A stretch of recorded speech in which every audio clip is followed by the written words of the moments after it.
This is Anderson Cooper broadcasting from the future here at MSNBC Studios for the first official debate of the 2024 general election.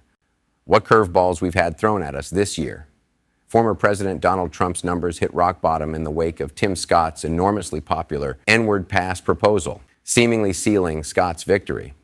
But no less than 2 weeks later, it was revealed that Scott's girlfriend did not, quote, work at a different Congress, unquote, but in fact did not exist at all.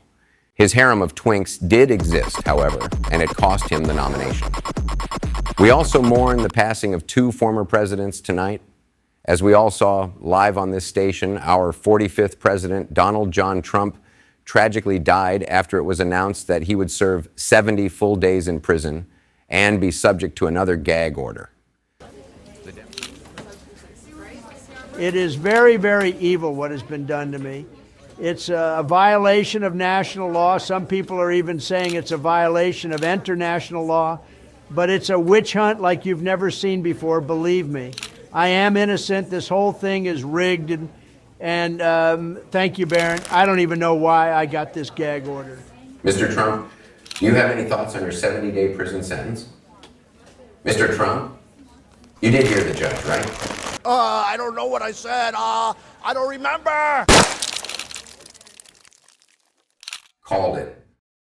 The Democrats suffered no shortage of tragedies either. As President and Democratic hopeful Joe Biden lost his life as a freak gust of wind carried him off the White House lawn and into the arms of his heavenly father, as well as carrying his trusty bicycle into the arms of his face. Back when I was a kid, we never had gusts of wind like this, man. Oh, no. This left the Dems with only one clear option.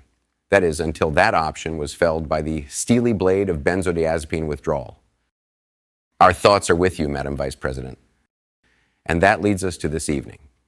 With a surprise, but not surprising, Democratic candidate, a reinvigorated Ron DeSantis, and nominees from two new third parties looking to make their mark on the American political landscape, it promises to be an exciting and contentious evening.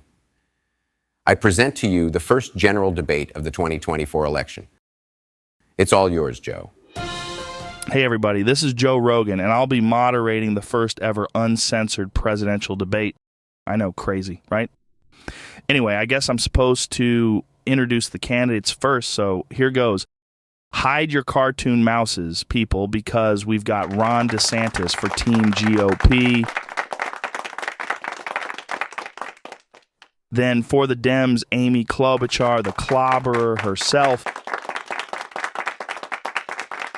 And this is where things get interesting. Here, representing her new party, the Eagles of Liberty, is conservative icon Candace Owens. Do the can for Candace, everybody. Last but certainly not least is Elon Musk, who comes to us courtesy of the Lemon Party. Nice one, Elon. And that's the lineup. So let's get started with question number 1, COVID mitigation strategies.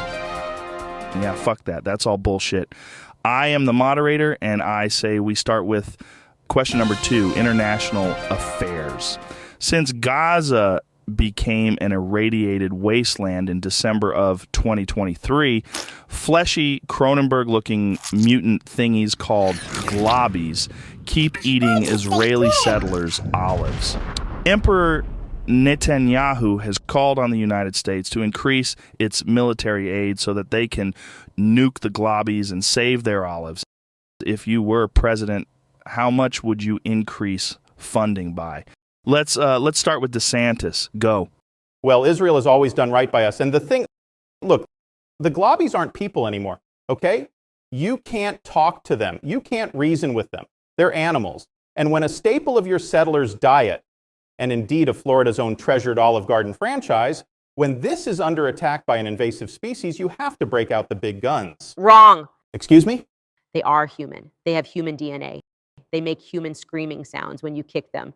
They're human, all right, but I don't care. None of us should care. They are evil and unnatural, and it will be a mercy to put them out of their misery. Who would want to live solely on olives anyway? What kind of life is that? I will send Israel however much money they need to turn those globbies to glass. Thanks, Ron. Now for Amy. It is tragic what has happened in Israel and or Palestine. There are no words to express the profound sadness that Team Amy feel for people everywhere, and no doubt will feel when we agree to fund 1/2 to 3/4 of their nuclear program pending negotiations. What say you, Elon? You going to fund it all by yourself? No. This is an interesting question. There's no easy answer, but I think it's important that we think about this rationally. What is the greatest good? The greatest happiness for the greatest number of people? What creates the greatest happiness for the greatest number? The spacefaring life. You've all seen Star Trek, yes? So, since we have to take future people into consideration when we talk about the greatest number, the only logical solution is to take the course of action that would get us into space the quickest. What would accomplish that? Making life on Earth as unbearable as possible. So, since nuclear war would accomplish this, I see no issue with providing Israel with the tools it needs to rid themselves of the globbies. This is why the Lemon Party is the only sane choice this election.